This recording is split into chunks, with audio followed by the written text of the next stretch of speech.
예, 제목부터 볼까요? 모든 정책은 이제 제목 속에서 그 목적이 다 포함되어 있다고 생각하시면 됩니다. 제목은 투기 수요 억제 및 공급 확대를 통한 주택시장 안정화 정책이라는 내용의 이름을 가진 정책입니다. 그 세부 내용은 두 가지 분야가 있는데 일단은 투기 수요를 차단하겠답니다. 그리고 수요는 실수요 중심으로 시장을 유도를 하겠대요. 그래서 이쪽에 있는 분야는 이제 수요에 대한 억제책이다. 특히나 그 중에서도 단기간의 시세차익 보고서 빠지려는 형태의 투자자들에게 경고를 주는 형태의 정책이다라고 보시면 될 것 같아요. 또 한 가지로는 실수요자에게는 공급을 확대하겠다라는 얘기를 하고 있습니다. 그래서 이 두 가지를 봤을 때 이런 식으로 보시면 됩니다. 모든 가격 정책은 그 목표가 가격을 올리고 떨어뜨리는 거, 그 속에 있는 부분들은 수요랑 공급에 대한 조절을 통해서 예를 들어 가격을 떨어뜨려야 된다? 그러면 공급이라고 하는 거는 어차피 과거에서 분양한 물량들이 앞으로 예정된 그 입주 물량들에 대해서 이제 후행적으로 따라갈 수밖에 없는 부분이기 때문에 지금 상태에서 단기간 바짝 과매수권역으로 올라붙는 이 가격대는 수요 조정을, 수요를 밑으로 내려가면서 가격을 꺾어 놓으려는 움직임을 보이는 게 이 가격 정책이란 얘기죠. 그러면 아파트 시장에서의 수요는 제가 일부 시간에서 말씀드렸다시피 돈인데 그 돈의 종류가 내 돈, 즉 소득과 관련 있는 내용이고요. 또 한 가지는 남의 돈. 이 남의 돈은 종류가 우리나라는 두 가지입니다. 대출과 전세. 이 수요를 조정을 함으로써 수요를 떨어뜨려서 가격을 조정시키겠다. 이런 의도를 가지고 있다고 보시면 될 것 같아요. 뭐 추후에는 실수요자 위주의 공급도 늘려주면서 실제로 공급량이 늘어나면서 가격이 그 이상의 효과로 떨어지게 되는 이런 효과도 뭐 노리겠다라는 얘기인데 사실 이 공급 정책이라고 하는 거는 부동산 시장 단기 시장에서 적용하기에는 무리가 상당히 많이 따릅니다. 그래서 그 세부 내용을 간단하게만 짚어보시자면요.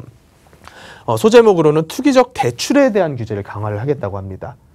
지금 서울 아파트 시장이 제가 계속 말씀드리는 게 2018년도 9월 달을 기점으로 해서 고점을 다지고 그리고 거래가 6개월에서 1년여가량 없었다가 다음 순서로는 가격이 조정이 되었다가 그 다음 순서로는 반등을 해서 다시 고점 수준까지 올려붙었단 말이죠. 근데 매스컴에서는 이것만 가지고서 계속 가격이 오르고 있다라고 얘기를 하고 있고요.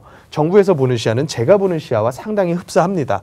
그래서 실제로 제가 일부 시간에 말씀드렸던 것처럼 상당히 안정화가 되는 시작 단계인 것 같다라고 정부에서는 인지를 하고 있는데 이 반등에 대한 파동이 너무 거세게 나오니까 이 일시적인 수요를 다시 한번 억누르려는 그런 정책을 대출을 통해서 한번 시도를 한 것 같습니다. 내용을 보시자면 투기지역 또 투기과열지구에서 주담대에 대한 관리를 강화하겠다. 아주 충격적인 내용이 나왔었죠. 15억 이상의 주택에 대해서는 실제 거주하는 1주택자라고 할지라도 대출을 아예 안 해주겠다. 15억 현금 가진 사람 아니면 이 시장에 접근하지 마. 라고 아예 못을 박아버린 겁니다. 또 9억 초과하는 주택에 대해서는 예를 들어 가격이 한 15억이다. 14억이라고 볼게요. 15억에 대해서는 대출이 안 나오니까 14억 중에서 9억까지는 한 40%까지 1주택자에 한해서만 그리고 9억 이상에 대한 한 5억에 대해서는 20%까지 차등 적용을 해버리겠다는 얘기입니다. 즉, 이 효과는 대출을 1주택자에 한해서도 더 쪼이겠다라는 얘기고요. 그래서 이 시장 참여자들은 이런 생각을 해보실 필요가 있습니다.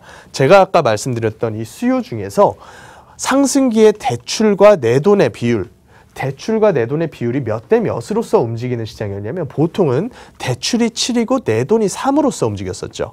그게 바로 LTV 70%라는 얘기입니다. 또 서울 같은 경우는 전세가율이 평균적으로 65 내지는 75%가 되어 왔던 시장이기 때문에 거의 흡사한 비율이라고 보실 수 있겠어요. 근데 지금은 이 7대 3 중에서 3은 줄고 있는, 즉 지금 경제가 안 좋은 그런 아주 안 좋은 이런 사실이 오랫동안 흘러오고 있는데 대출마저도 이 7을 4로, 6으로 4로 그리고 지금은 거의 제로 수준에 가깝게 줄이고 있는 상태다라고 보시면 될 것 같아요. 그리고 DSR 같은 상환 능력에 대한 평가도 조금 더 강화를 해서 상환 능력 없는 사람들이 주택수를 늘리는 형태를 규제를 하는 그런 정책을 펼치고 있고요. 또 전세 대출을 이용해서 갭 투자를 하시려는 분들, 오늘 저한테 전화를 주신 분들 중에서도 그런 형태가 꽤나 있으셨거든요. 본인은 전세를 거주를 하시면서 나머지 내가 보유하는 주택에 대해서는 전세자금 대출을 받아서 이걸 매수하겠다. 근데 이런 형태가 사실은 시장을 왜곡시킨다라고 지금 정부는 판단을 한 것 같습니다. 그래서 내가 살 집을 살 거면 전세자금 대출을 받지 말고 아주 약간의 대출을 받아서 그냥 집을 사든지 아니면 그냥 전세를 살든지 이런 형태로 지금 시장을 유도를 하고 있는 것 같아요. 그래서 이 전세자금 대출에 대해서까지 규제가 가해진다라고 하는 거는 사실은 지금 주택담보대출 그 형태가 늘고 있는 게 상당수가 전세자금 대출이란 말이죠. 근데 그 전세자금 대출을 받으시려는 분들이 굉장히 많이 힘들어지는 그런 여건이 펼쳐지고 있을 수도 있다. 이런 생각이 좀 들고요. 또 세금에 대한 얘기가 나왔습니다. 보유부담입니다. 제가 언제나 말씀드렸던 것처럼 가격이 정체되는 시기에서 언제나 문제가 발생을 한다. 왜냐?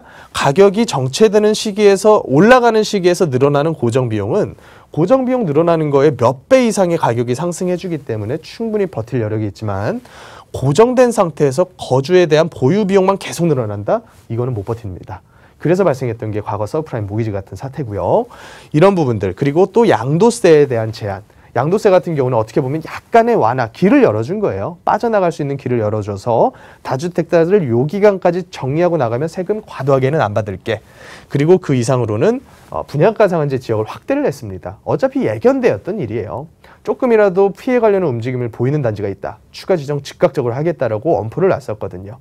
그리고 또 한 가지는 청약에 대한 규제를 강화하고 임대 사업자에 대한 부분도 어떻게 보면 약간의 강화 보완이라고 보시면 될 것 같습니다.